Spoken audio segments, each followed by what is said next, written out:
In the early 2000s, a new breed of criminals emerged from the lawless waters of Somalia. What started as a desperate attempt to protect their coastline soon became a multi-million-dollar industry of terror. These were the Somali pirates, men who hijacked massive cargo ships, took hostages, and demanded ransoms that shook the global economy. But why did they turn to piracy? Who were their leaders, and what were their most infamous crimes? This is their story. A Somali pirate who attacked 3 ships and took a captain hostage was sentenced in Lower Manhattan today. A judge gave him 33 years and 9 months in prison. The hijack.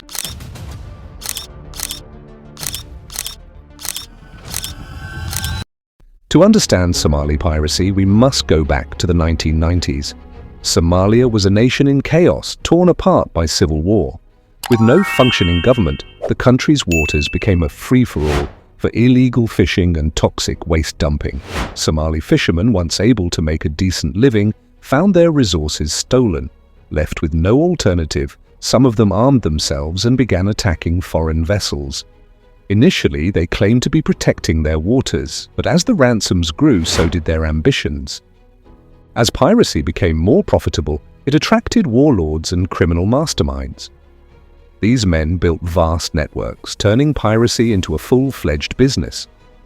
Among the most infamous were Afwain was the mastermind behind the Hobyo Harad Hair piracy network. His gang hijacked dozens of ships, demanding millions of dollars. He was so successful that he openly flaunted his wealth until his capture in Belgium in 2013.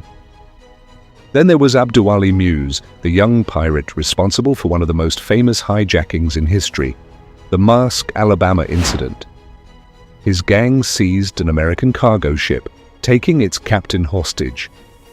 But the US Navy had other plans. The plan was this.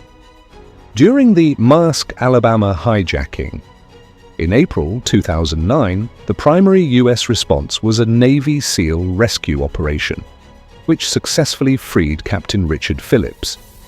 However, the US had contingency plans in case negotiations or the SEAL operation failed. 1. Negotiation and ransom payment. Initially, the US considered negotiating with the Somali pirates to secure Phillips's safe release. If necessary, they could have arranged a ransom payment, though this was a last resort. 2. Direct military assault. But the US Navy had backup plans for a more aggressive rescue, including storming the lifeboat where Phillips was held. This was risky, as it could have led to Phillips's death in crossfire. 3. Blockade and starvation. And other US ships trapped the pirates in the lifeboat, cutting off supplies. The goal was to force them to surrender by making conditions unbearable. 4. Capture and prosecution of pirates. If negotiations had succeeded, the US might have captured the pirates and prosecuted them under international law. The final decision was made when SEAL snipers took out 3 pirates with precise headshots, rescuing Captain Phillips without further escalation.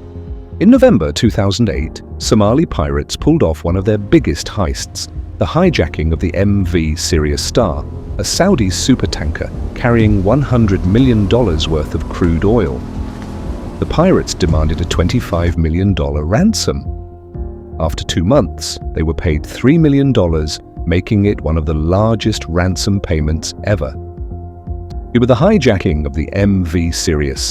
The MV Sirius Star, a massive Saudi-owned oil tanker carrying $100 million worth of crude oil, cut through the warm waters of the Indian Ocean on November 15, 2008.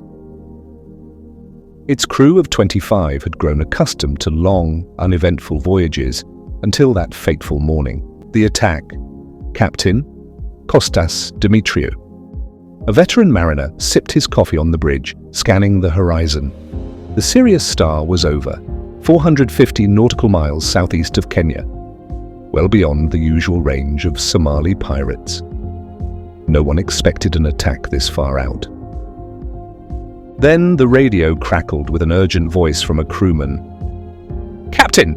Unidentified speedboats approaching from the starboard side. Fast!" Demetrio's heart pounded. Through his binoculars, he saw them. 2 skiffs, each carrying armed men in ragged clothes, their faces hidden behind scarves. AK-47s and RPGs glinted under the harsh sun. "Sound the alarm! Full speed ahead!" he barked. The Reese 25-knot tanker was too slow to outrun the nimble boats. Within minutes, the pirates opened fire, spraying bullets at the bridge. The crew ducked for cover. Then, a loud whoosh, an RPG slammed into the hull, missing the engine room but shaking the ship violently. Realizing they had no choice, Demetriou gave the order.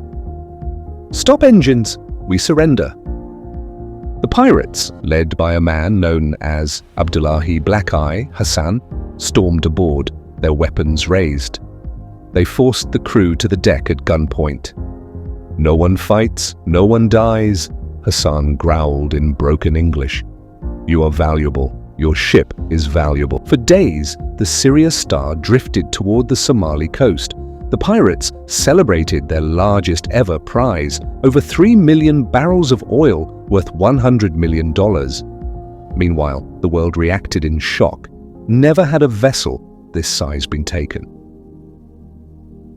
The ransom and release. The pirates demanded a $25 million ransom from the ship's owners. The Saudi government, pressured by the international community, negotiated. After 2 months of tense back and forth, a ransom, reportedly around $3 million, was dropped onto the deck via parachute. Once the money was secured, the pirates vanished into the Somali coastline, seized, leaving the crew unharmed. The Sirius Star was freed on January 9th, 2009, and made its way to safety. Hassan and his men melted away into Somalia's lawless terrain, rich beyond their wildest dreams, but always looking over their shoulders, knowing the world was watching. Not all hijackings ended with a rescue. In 2011, Somali pirates captured the SV Quest, an American yacht. When negotiations failed, they executed all 4 hostages. The US military responded swiftly, arresting the pirates responsible. Several received life sentences in US prisons. For years, Somali pirates seemed unstoppable. But by the mid-2000s teens, the tides turned against them. The international community fought back with force. With piracy largely dismantled, Somalia still faces economic struggles. Some former pirates returned to fishing, while others disappeared. Yet, the scars of piracy remain. The story of Somali piracy is a lesson in desperation, greed, and the consequences of lawlessness.